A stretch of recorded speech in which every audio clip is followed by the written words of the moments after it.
Bueno, lo vimos el día de ayer. El presidente de la República, Sebastián Piñera, se reunió por más de 2 horas con los expresidentes Aylwin, Lagos y Frei. Esto para analizar el escenario que va a enfrentar Chile en el Tribunal de La Haya a partir del lunes, cuando comiencen ya los alegatos en el juicio con Perú. Vamos a analizar este proceso. Estamos para eso con Ricardo Israel, decano de la Facultad de Ciencias Jurídicas y Sociales de la Universidad Autónoma, amigo de la casa. Ricardo, como siempre. ¿Qué tal? Gusto saludarle. Muchísimas gracias por estar en la mañana. ¿Qué tal? ¿Cómo le va? Yo lo miro, entra y le digo, hola, tanto tiempo, Ricardo, porque nos vemos acá. Desde la última vez. Bienvenido. Muchas gracias. Lo estábamos hablando fuera de cámara. Da la impresión de que aquí ha habido un cambio en el eje de lo que habían sido las declaraciones públicas del gobierno de Chile. Veníamos escuchando mucho que teníamos que estar confiados, que teníamos que estar tranquilos, que los argumentos de Chile eran sólidos, etcétera. Ese discurso se mantiene en el fondo, diciendo que todavía tenemos que estar tranquilos, que nuestros argumentos son muy buenos, pero el fallo Colombia-Nicaragua ha introducido una incertidumbre y pasamos de un comienzo a decir que no era comparable, porque era comparar peras con manzanas, a decir que este fallo efectivamente tiene preocupadas a las autoridades.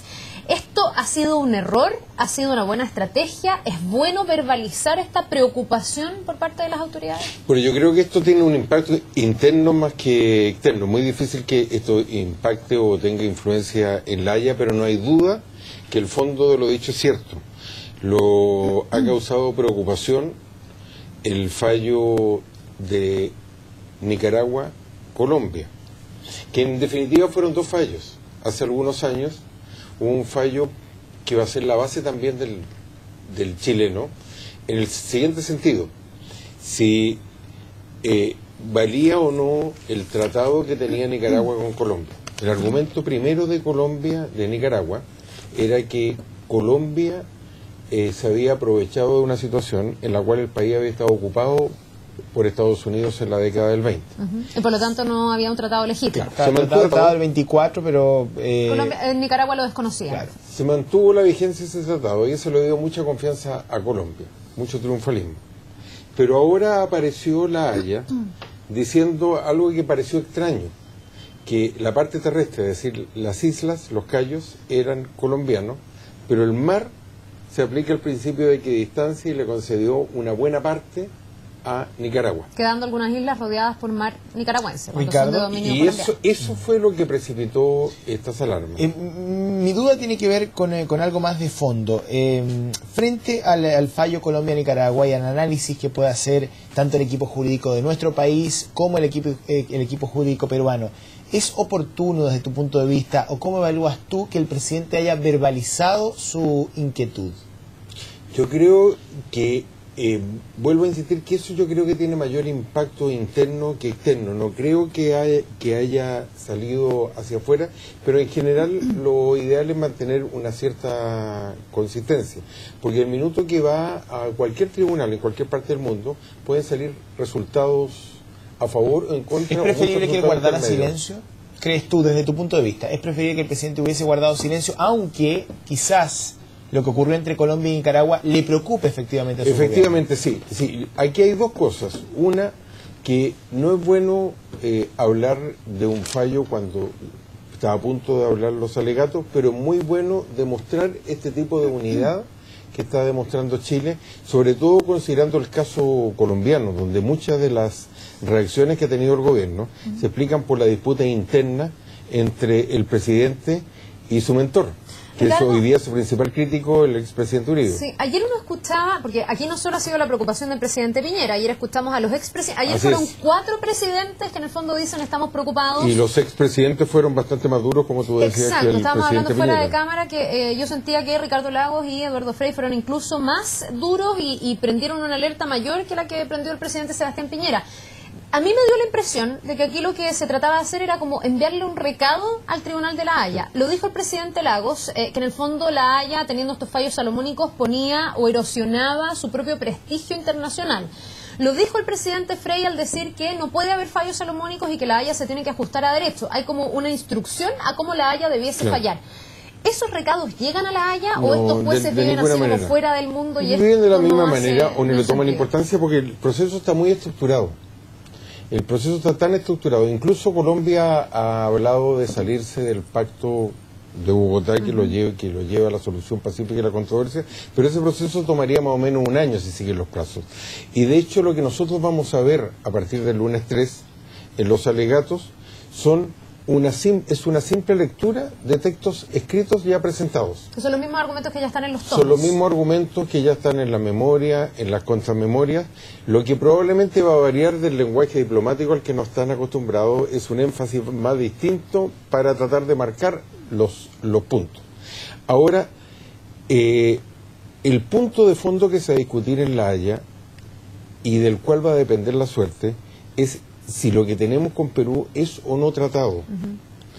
A Chile solo le sirve un resultado, ganar el 100%, porque todo el resto es algún modo de poder. Más bien mantener más que ganar. Exactamente, solo ganamos manteniendo, sí.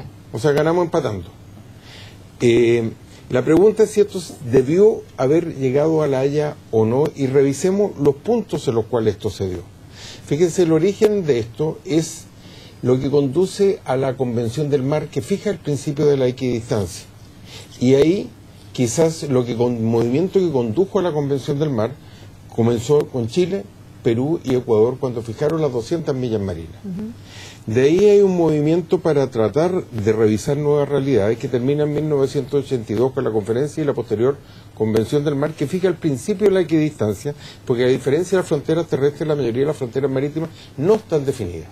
Y de hecho, La Haya no solo ha aplicado estos principios en Latinoamérica, y el temor de Colombia es que si a Nicaragua le dio resultado, hay una serie de países centroamericanos que están luego en la lista, partiendo por uno, que es un desgajamiento de Colombia, como es el caso de Panamá. Pero volviendo al caso de Chile, después que se fijó el principio de la equidistancia, ustedes recordarán que el paso siguiente viene años después, en 1985-86, cuando el actual agente y canciller en su primera presidencia, Alan Wagner, a través de un famoso embajador peruano, el embajador Bácula, le hace una presentación al ministro de Relaciones Exteriores del general Pinochet, don Jaime del Valle. Aquí nadie escuchó, parece eso. Bueno, no se le pero hay un largo interregno hasta ya el año, o sea, siglo consta XXI. Que la intervención del embajador Bácula no tuvo ningún tipo de consecuencia al interior del régimen militar. Quizás no tuvo ninguna consecuencia ni acción hasta la ley de base 2000 y tanto. Hasta la ley de base marítima del año 2001. Recordemos que en el intertanto también está la conclusión de la guerra de 1929, del Tratado de 1929, donde se dice por parte de Perú que no hay absolutamente nada pendiente. Tú dejaste sobre la mesa un tema que me gustaría tocar y que tiene que ver con el origen de toda esta disputa. Esto es el resultado de una decisión peruana, Así en parte, pero es el resultado también de una política exterior chilena absolutamente sorda en los últimos 25 años, ¿o no? Lo que hay aquí son dos cosas. Aquí hay una estrategia muy definida por parte de Perú que la sigue paso a paso, después de la ley de bases, que fija la controversia en el sentido que da la partida a la equidistancia y por lo tanto a los 38.000 kilómetros, o sea, doble de la región metropolitana de territorio marítimo, que nunca nadie pensó que estaba en disputa, que es lo que hoy día reclama Perú, y la línea posterior, cuando se preguntan ¿de dónde surge esto?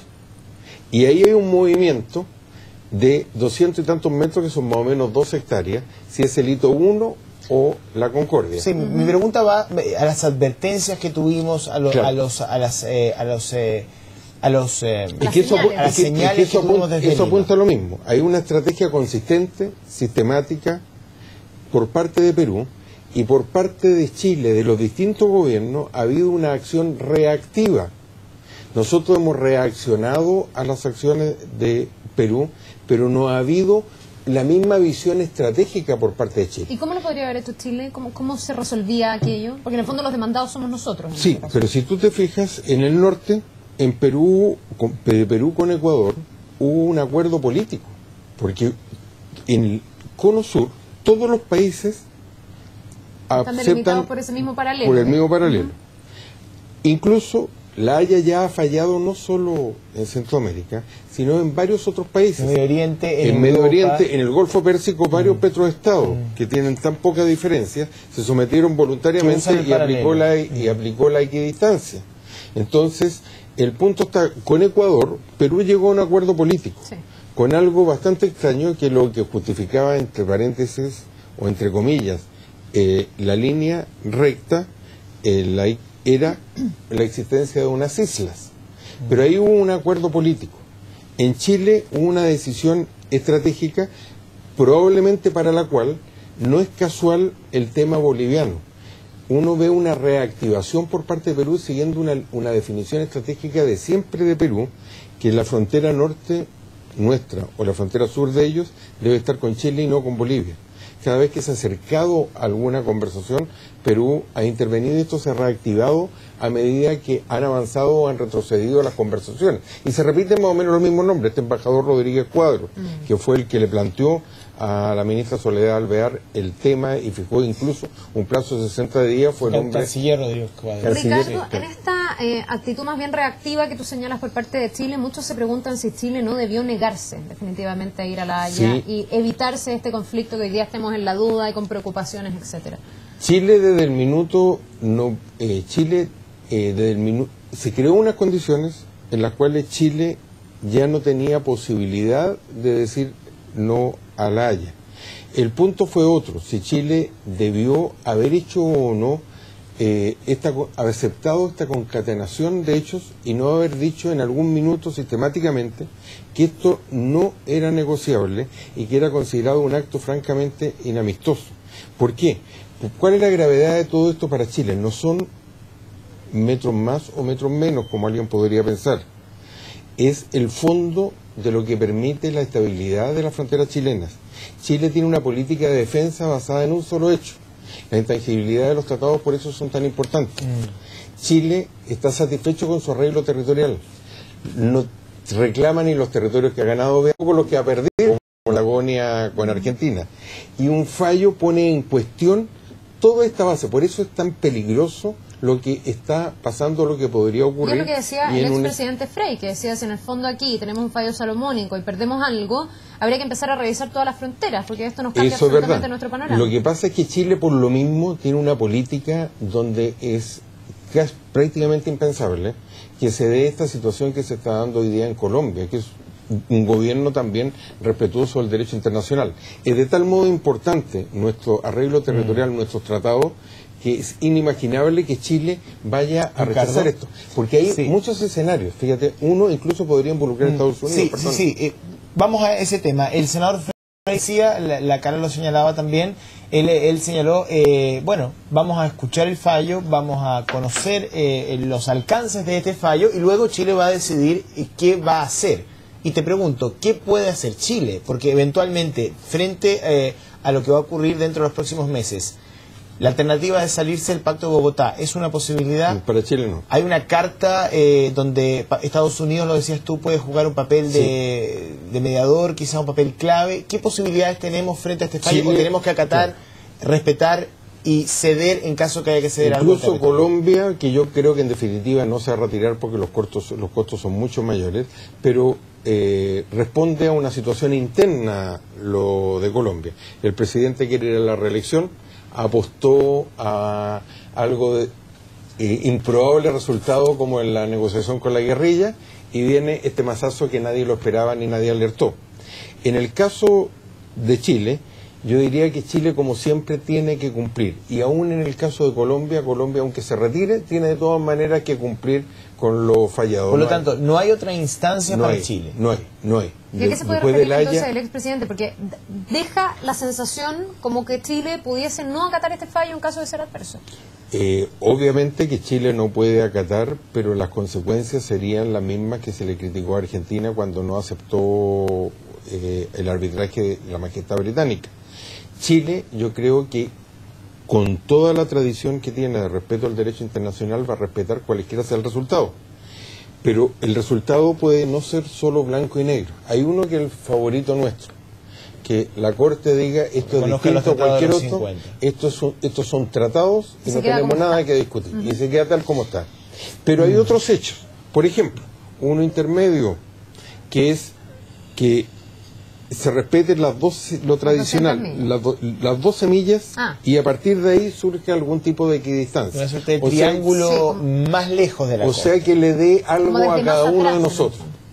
Pero también, cuando Perú hizo este cambio del hito 1 a la línea de la Concordia, hay un movimiento terrestre que tiene que ver con algo que se suponía ya definido por el Tratado del 29. Y el Tratado del 29 dice que cualquier discrepancia en ese tratado es resuelto por el presidente de Estados Unidos. Entonces aquí hay escenarios en el que pueden ser resueltos por la Corte, o la Corte puede decir, de acuerdo a este tratado, esto le corresponde al presidente de Estados Unidos. Obama? Al presidente ¿En este Obama. Caso? Presidente Obama. Pero el tiempo en el que sería el fallo, claro, sería Obama. Claro. Pues el fallo además va a caer como una bomba. Recordemos que el fallo va a caer poco antes de las elecciones. Y ahí pueden haber dos situaciones. Una, que se mantenga esta unidad nacional, de decir, en este barco estamos metidos en todo. O que haya culpas cruzadas. O que se comiencen a disparar unos con otros. Un segundo, yo no sé, Ricardo, si tú conoces o no, porque yo este fin de semana estaba leyendo una entrevista que dio el canciller Roncagliolo al diario El Comercio respecto al contenido de los tratados de los 50, estos tratados de pesca. Y la verdad es que si uno lee las declaraciones del canciller Roncagliolo con el sesgo, me imagino que tiene el canciller respecto de su posición, uno entiende que el contenido de estos tratados, bueno, fija ciertos límites marítimos, pero lo inspiraba la sustentabilidad de los recursos del mar.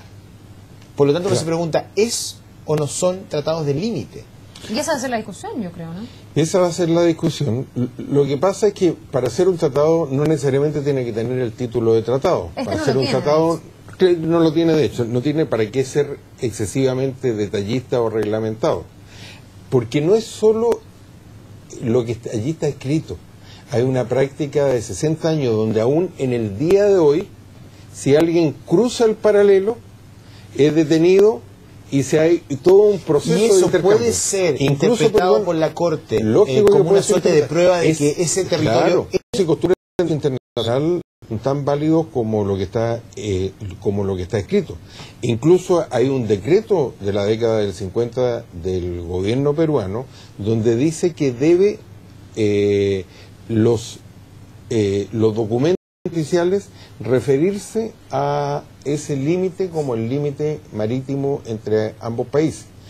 El argumento es que aprovechando estos nuevos cambios en derecho internacional y la aplicación del derecho del mar, si la línea en vez de ser recta va a ser una equidistante, y tiene dos consecuencias graves para Chile, como les digo. La rediscusión de algo que se suponía totalmente resuelto, como el límite terrestre, y segundo, 38.000 metros cuadrados de territorio marítimo. Y el punto, volvemos a lo mismo. A Chile le ha hecho falta, a mi juicio, una visión más estratégica, porque el tema del siglo XIX está de tal modo presente en Perú, la derrota militar de la Guerra del Pacífico, que la pregunta que uno tiene que hacerse es si este va a ser el final de todas las controversias con el norte o va a ser el inicio de algunas nuevas. Y lo más probable es que esto no ponga punto final a todas las controversias limítrofes que tenemos con Perú. Bueno, nos vamos a quedar pendientes. Hay que decirle a la gente, y porque estamos hablando del fallo, el fallo se va a conocer el próximo año. Lo que va a pasar desde el lunes son la fase de alegatos, primero el turno de Perú, luego el turno de Chile. ¿Puede ser algo incómodo los primeros días? Sí. Lo que vamos a escuchar los primeros días, argumentos desde el gobierno peruano, desde su equipo jurídico, que pueden ser sumamente incómodos de escuchar. La gente interesada lo va a poder seguir porque los idiomas oficiales son inglés y francés, pero se va a transmitir en castellano. Lo van a poder seguir. Se va a usar un lenguaje duro, no diplomático. De hecho, varios nombres se repiten. El abogado chileno fue el mismo que tuvo con Colombia, y el abogado Crawford, ¿no? el costalero, y el abogado nicaragüense fue el mismo que está con Perú. Entonces, hay nombres que se repiten, hay argumentos que se van a volver a dar, y probablemente vamos a escuchar en los primeros días argumentos muy pero muy duros contra Chile, que van a no es lo mismo que ocurrió hace algunos días atrás con Nicaragua y Colombia, porque ahí escuchamos ya la lectura del fallo. Exactamente. Por lo tanto, hay que hacer una distinción. Y nunca en ningún tribunal dos fallos son exactamente iguales. ¿Y tampoco se va a pronunciar la Corte la próxima semana? No, es solamente los equipos jurídicos. Del 3 al 10 va a haber lectura por parte en tandas de 3 horas seguidas cada una, varios días a la semana. Solamente los abogados representados van a leer los documentos que se le entregaron a la Corte, nada más. Después la Corte delibera, estudia y el fallo lo vamos a conocer más o menos a mediados del próximo año.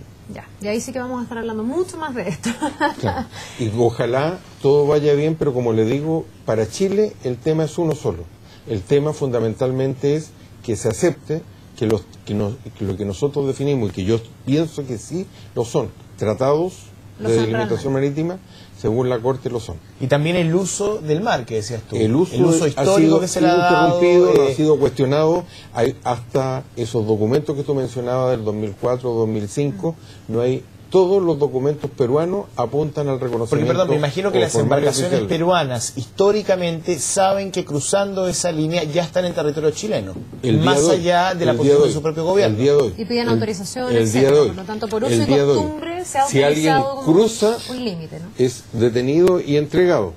Si alguien pesca, es detenido y es llevado a Arica o al puerto más cercano para que pague una multa, y hay en este minuto, como en otras ocasiones, barcos peruanos retenidos mientras no paguen la multa. Es de esperar que la Corte considere, por supuesto, esa realidad.